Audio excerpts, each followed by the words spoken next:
بسم اللہ الرحمن الرحیم وبہ نستعین وهو خیر معین الحمد لأہلہ والصلاة علی اہلہا۔ ماہ مبارک شعبان، ماہ مبارک رمضان کی دعاؤں کا سلسلہ جاری و ساری۔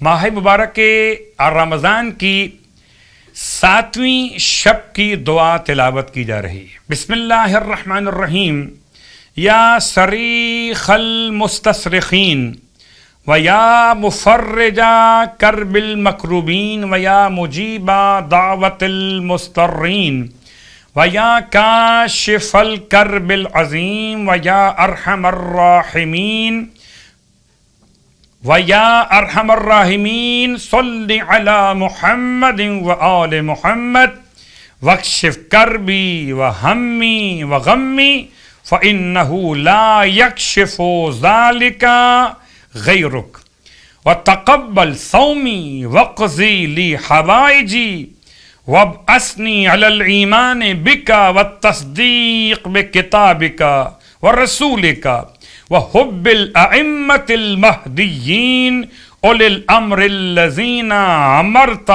بطاعتهم فإنی قد رضیت بهم ائمة اللہم صل على محمد وآل محمد وادخلنی فی کل خیر ادخلت فی محمد وآل محمد وتقبل صومی وصلاتی ونسکی فی هذا الشہر شہر رمضان المفترض علینا صیامہ وارزقنی فیہ مغفرتک ورحمتک یا ارحم الراحمین۔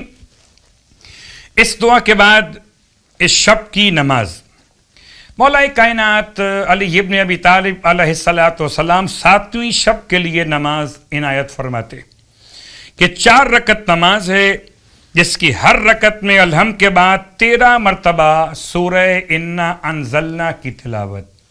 4 رکعت نماز اس شب کے لیے 7ویں شب کے لیے، اور ہر ایک رکعت میں الحمد کے بعد 13 مرتبہ سورہ انا انزلنا کی تلاوت۔ امام فرماتے ہیں اس نماز کا ثواب یہ کہ جو شخص بھی اس نماز کو انجام دے گا اس کے لیے بہشت عدن میں ایک سونے کا محل تعمیر ہوتا ہے، اور وہ خدا کی امان میں ہے اس ماہ رمضان سے آئندہ سال تک کے لیے۔ پروردگار ہم سب کو اس نماز کی اور اس ثواب کے حصول کی توفیق مرحمت فرمائے۔ اور اب ماہ مبارک رمضان کے 7ویں دن کے روزے کا ثواب۔ آپ فرماتے ہیں اللہ کے حبیب صلی اللہ علیہ وآلہ وسلم کے پروردگار عالم تمہیں 7ویں دن کی برکت میں جنت نعیم میں 40,000 شہیدوں کا ثواب، 40,000 صدیقین کا اجر و ثواب عطا فرمائے گا۔ اور 7ویں دن کے روزے کی دعا بھی تلاوت کیجیے۔ بسم اللہ الرحمن الرحیم اللہم اعنی فیہ علی صیامہ وقیامہ وجنبنی فیہ من حفواتہ وآثامہ وارزقنی فیہ ذکرک بدوامہ بتوفیقک یا ہادی المضلین۔ اور روزانہ آپ کی خدمت میں نماز کا تحفہ پیش کیا جا رہا ہے مستحب نمازوں کے باب سے،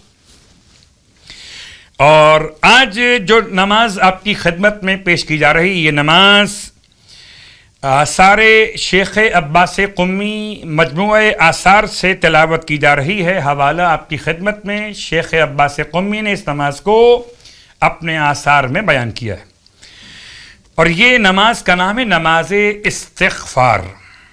نماز استغفار بالکل نماز عفو کی طرح سے، بس فرق اتنا ہے کہ نماز عفو میں آپ نے پڑھا تھا ربی عفوکا عفوکا، اور اس کے بدلے نماز استغفار میں پڑھا جائے گا استغفر اللہ۔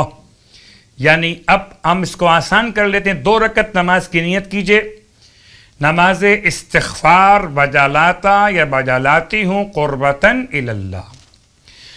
رکعت اول میں الحمد کے بعد 1 مرتبہ سورہ انا انزلنا کی تلاوت کیجئے، پھر رکوع میں ذکر رکوع کے بعد استغفر اللہ پڑھیے، 10 مرتبہ، رکوع سے اٹھنے کے بعد 10 مرتبہ استغفر اللہ، پہلے سجدے میں، ذکر سجدہ کے بعد، پہلے سجدے سے اٹھنے کے بعد، دوسرے سجدے میں اس کے ذکر کے بعد، اور دوسرے سجدے سے اٹھنے کے بعد۔ رکعت دوم میں بھی اسی انداز سے الحمد کے بعد حالت قیام میں 1 مرتبہ سورہ انا انزلنا، پھر رکوع سے اٹھنے کے بعد پہلے سجدے میں، اس سے اٹھنے کے بعد دوسرے سجدے میں، اس سے اٹھنے کے بعد ہر ایک مقام پر 10 مرتبہ استغفر اللہ کی تلاوت نماز استغفار کے بجا لانے کا طریقہ۔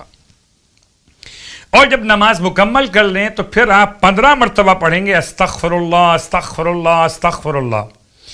یہ نماز جیسے نام سے ہی آپ سمجھ رہے ہیں کہ نماز مغفرت استغفار ہے، البتہ اس میں خاص جملہ استعمال ہوا کہ یہ نماز وسعت رزق اور معاشی فائدے کے لیے بہت زیادہ فائدہ مند قرار دی گئی۔ پروردگار ہم سب کو اپنے گناہوں کی مغفرت کی توفیق عطا فرمائے، استغفار کی توفیق عطا فرمائے، اور ہمارے رزق میں برکتیں عطا فرمائے۔